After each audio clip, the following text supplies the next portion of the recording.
There is nothing I love more than seeing anti-baby making women who fought so hard and screamed so long at the studios to start catering to them throw a fit when the studios cater to them. Welcome back to Words of Paradise. I'm your host, Leon Idle, and the Mary Sue, good old Mary Sue, are very upset that women are now paying the price for the failure of female-led superhero movies. So let's go ahead and get into this article from the Mary Sue. Women shouldn't have to pay for studios dropping the ball on female-led superhero films. Before we get into this, hit that subscribe button. I'm a nerdy news channel. I cover nerdy news every day, and it's not always to bash on women, but let's be real. When things like this happen, especially of the feminist variety, it feels pretty good because we've all seen this coming miles away for literal years now, and they are still fighting against the inevitable. So let's read into this and just see what laugh out loud moments we can glean from this so-called journalism. Shortly after the Marvels struggled at the box office, and that is them putting it mildly out the gate, Madam Web badly missed its mark. Instead of getting to the root of the problem of how studios handle female-led films, movie industry leaders may use these movies as an excuse to make even fewer female-led superhero movies. And that wouldn't be a bad thing, not because female-led superhero movies are awful, I mean, don't get me wrong, most are, but because that just means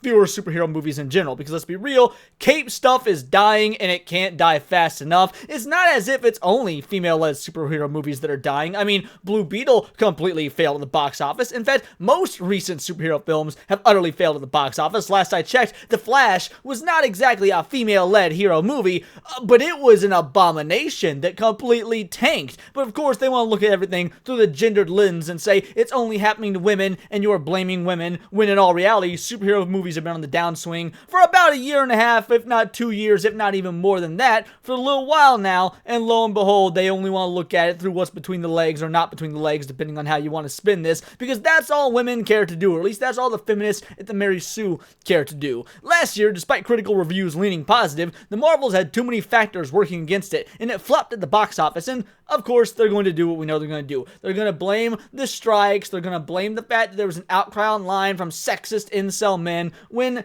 yeah, everyone knew this was coming. There was not a single individual that didn't see the writing on the wall unless you're stuck in the echo chamber that the Mary Sue provides. The response was nothing short of gross and bizarre as social media users and media outlets could barely contain their glee at the disappointing box office outcome. Hold on now. The media, really? Media outlets?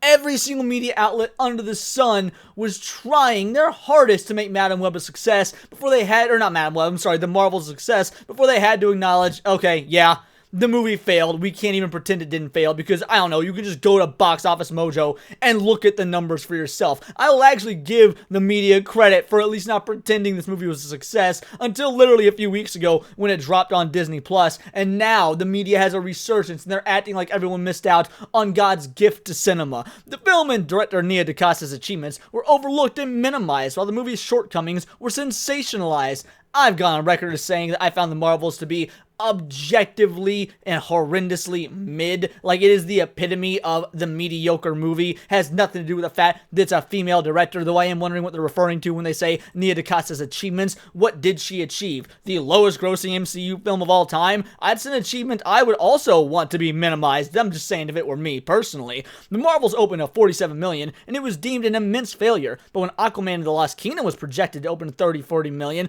it was deemed a success. Now, first of all, I bet if I had to wager a guess, there's quite a difference in the budgets between the two. Also, everyone was calling Aquaman a failure too when it came out. Once again, the media was trying to spin it as a success, but anybody who actually knows anything about movies that's operating YouTube channels such as mine, were dogging on Aquaman and the Lost Kingdom. So they're trying to artificially create a narrative that it's a gendered problem, that everyone's so happy when a male movie, a movie dominated by males, makes 30 to 40 million. No, we were calling out that trash when it happened to Aquaman as well. How can you try and define something and try and spin something to this effect when it just flat out didn't happen? I mean, I know there's the stereotype that women are vindictive liars, but you don't need to prove that stereotype correct in your own, again, journalism, if we want to use that word loosely. Now that Madam Web is struggling to stay afloat at the box office amid terrible critical reviews, struggling to stay afloat, Bro, this movie is sinking as if the mafia came after it and threw some concrete shoes on it. What are you talking about struggling to stay afloat? The same phenomenon is starting to happen. What insiders say about Madame Web's failure, and I particularly love this part, insiders, they put it in quotation marks, because you want to know what that means? It means they don't have access. If they had access, they would be using insiders as a positive way. They would be thinking, yeah, we are the insiders. We are the ones that actually have the access to get to talk to these directors and these creators and all these different individuals in the Hollywood industry. But the fact that they're putting insiders in quotation marks means they're at least acknowledging, flat out admitting, we don't have access. So we have to talk about these individuals in a derogatory manner. The Hollywood Reporter probed Madame Web's major misfire by speaking to several industry veterans and insiders. According to insiders, Sony hoped to create a whole Madame Web franchise, but those plans have now been scrapped. I'll be real. I've not heard an insider say this. I've not seen any reports of insiders saying this. And if these insiders are saying this, yeah, they knew from the get-go that this was never going to happen. Even Sony knew this movie wasn't going to come out. They just didn't have the balls to do what DC did, which was, shelve the Batgirl movie. Because I guarantee you, if they had that option, they probably would have done it. But they knew there was no getting out of it, because now the law is coming down harder on shelving movies for tax purposes, like with what happened to the Coyote versus Acme film. Meanwhile, several cryptic statements seem to suggest that film's failures had something to do with being female-led. One source told the outlet that Sony tried to make a movie that was a different type of superhero movie, but it failed. Another stated, I don't know if women are enough to carry the box office here. They went on to explain that Sony was willing to take risks, but that it also wanted home runs.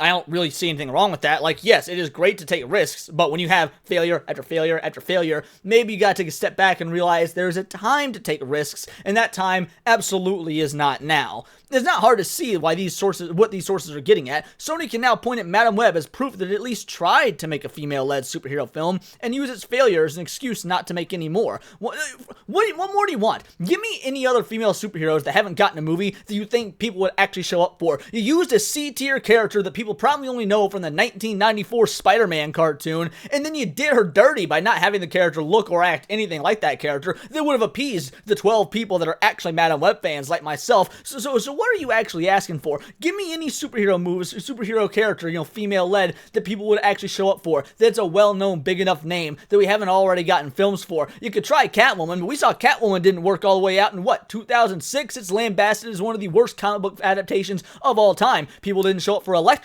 Elektra was also a colossal bomb and is looked at as one of the worst superhero movies of all time. Then you got the recent bombs, like Madame Web, like the Marvels. You want to talk about how Captain Marvel made $1 billion, but we all know the reason that is because it was required reading, as everybody points out, for the upcoming Avengers movie. It was going to be quite literally the biggest movie ever made. I mean, do you guys remember when Sony was trying to do a spin-off of the Amazing Spider-Man movies, and they were actually going to be doing a Black Cat and or Aunt May movies, and then they at least had the foresight to scrap those because they knew nobody would come out for them? Once again, you're using Aunt May ain't even a superhero, and Black Cat is once again a C-list character unless you're an actual comic aficionado like your boy here. So give me a superhero character that is a female that isn't Wonder Woman or that isn't Captain Marvel, that's got some monicum of spotlight attached to them, like Black Widow, that people would actually show up for. You can't find one because they don't exist, because you already blew your load on these bad movies with bad special effects, with bad directors, with bad writing that nobody cared about.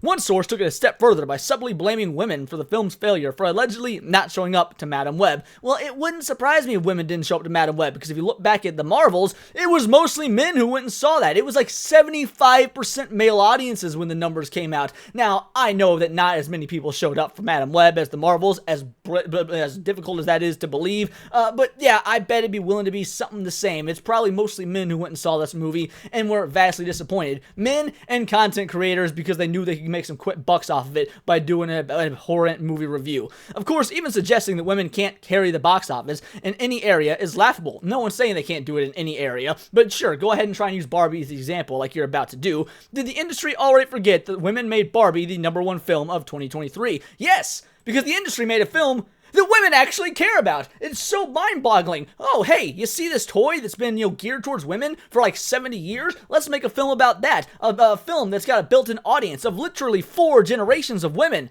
It makes sense that women showed up to that. I couldn't name you a single woman who knows who Madame Web is, because women don't care about comics and they don't care about superhero movies on average. Now, obviously, you got your big budget MCU movies that the entire populace has been a fan of since 2008 because Iron Man changed the world, but let's be real. People weren't going to see Iron Man because they were fans of the Iron Man comics. They were doing it because of the fantastic word of mouth. Show me a woman that actually knew who Madame Web was, and I'll show you a liar 99 times out of 100. A staggering 66.2% of Barbie's audience was female. Additionally, in 2019, a study found that young women aged 15 to 24 went to the theater more frequently than men of the same age group, and even suggested that movies should start catering more to this demographic. We have seen movies start catering to the female demographic. Barbie is the outlier. Barbie made a bunch of money, and hey, I'm glad it did. I'm glad women got their own female version of basically what the Mario movie was to men. That is literally a good thing. However, you're using one age bracket, 15 to 24. People live to be 100. You got a lot more people out there in the wild going out and seeing movies than just people from the ages of 15 to 24. I'm 30, or just about 30, and I went and saw Argyle. Who did I go see Argyle with? Well, honestly, I went with my aunt, so there's a 50-50 split right there. I'm a male, she's a female. Now, what was the other audience demographics of the theater like?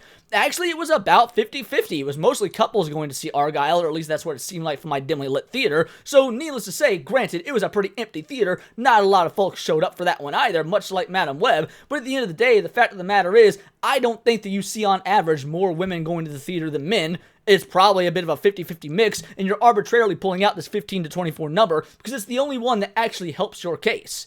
Meanwhile, female representation in Madame Web's audience was not bad. Roughly 46% of ticket buyers for the film identified as female.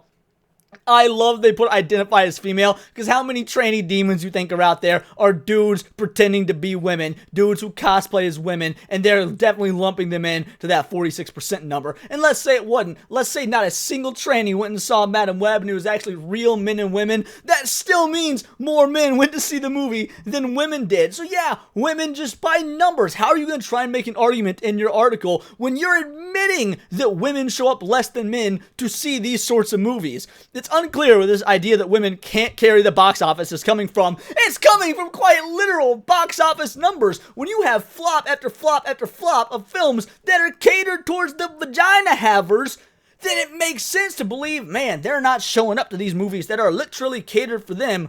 Maybe we should not make them because we, as a business, want to make money, because capitalism FT dubs. What, you think in your new communist Marxist utopia, there's automatically going to be women, movies for women that are going to make money? No, because there's not really a concept of money in a communist Marxist utopia, but I'm sure you haven't thought that far ahead. Don't blame women for the Marvels and Madame Web's shortcomings. Well, who do we blame? Like, why would we blame men when, it was female directors, female casts, geared towards female audiences, and no one showed up and or made a good product? Why should we blame men? Or are you saying we should blame the intersex individuals in the middle because there's only like 2% of them, and don't they have it hard enough already?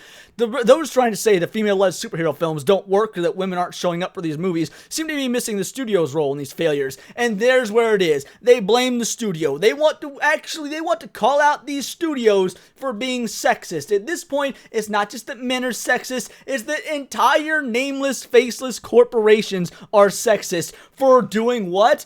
Kowtowing to women's demands and making more of what women claim to be asking for, the female-led superhero movies? Why would you blame the studio for giving you what you want and then you don't show up to actually pay money for it to show them you want more? That is the type of inane insanity that we are seeing from individuals that Mary Sue. Individuals that don't read comic books, don't actually enjoy media criticism, don't care about this. They look at it as a version of the culture war. That's all this is to them. Finding things to be upset about, finding things to claim that are oppression, and trying to make arguments as to why things are so hard for us women, even though you quite literally have nothing that men don't also have, so far as I can tell. From my egalitarian standpoint, men and women pretty equal. Some, succeed in some areas while others succeed better in others, but in terms of media representation, you women have had it pretty good lately, and you've been squandering it yourselves by not doing anything to show up for it, by not paying for it, and frankly, the women in charge of these films have been doing a horrible job at actually giving a product that people would want to see, whether that person be male or female. There's a reason that these movies are flopping. It's not the studio's fault, because if women actually gave a damn, they'd be going out and seeing it. That's like blaming the WNBA. How many women you ever hear talk about the WNBA or say they're going to a WNBA game? You can make the exact same argument for movies, but you choose not to. You choose to complain online and create a fake culture war narrative because it's easier, but the vast majority of folks see through you. Even individuals that are on your side pride publicly because they don't want to be ostracized see through this. They just ain't, they're just afraid of saying it out loud because, well, they don't want to get fired or they don't want to get kicked out of the group, because being alone and being ostracized is a far more terrifying fate than just claiming and giving you lip service. Yeah, no, I agree. Women do need to be in more movies because they don't want to be alone, because humans fear loneliness, so it's easier to lie to your face. Unlike what the vast majority of us here on YouTube are doing, male or female, people that come out and say they hate these movies, they didn't pay to see these movies. I haven't seen Madam Web. I don't plan on seeing Madam Web. I got some friends that went and saw it and reviewed it, and frankly, I'm kind of annoyed that they paid money for it, because I don't think creating content for movies like this is actually worth it. I don't think that giving the studio system money for putting out trash is worth the clicks, but that's just me. If that's what they want to do, by all means, go for it. Male, female, doesn't matter, but there's where my integrity stands. I'm just going to lay it in the line. And you know what? If good female-led superhero movies, or good female-led movies in general, were to come out, guess what? Guess who's going to buy a ticket? Your boy's going to buy a ticket. I thought Argyle was going to be fantastic, and I showed up to see Argyle opening weekend. That movie bombed too, and it was an absolute abomination. So you can't say that men aren't willing to at least give that sort of thing a try, but those are just my opinions. Let me know yours in the comments down below, or let me know on X, where you can find me at Bolt the Word. And please do subscribe. I'm a nerdy news channel. I cover nerdy news every day, not always about feminism and culture war in regards to women, because let's be real, it gets old to hate on women, but my god, sometimes you see an article like this and it just has to be done. But other than that, check out my Instagram at wordsofparadise_Leon and become a member. Join the Discord for $4.99. You get to choose the articles that I cover, as well as check out the merch store. Vital Idol is the discount code. Get yourself a shirt or a mug. It's going to be in one of these boxes somewhere. And until next time, it's all here in the Nerdosphere, and this has been Words of Paradise.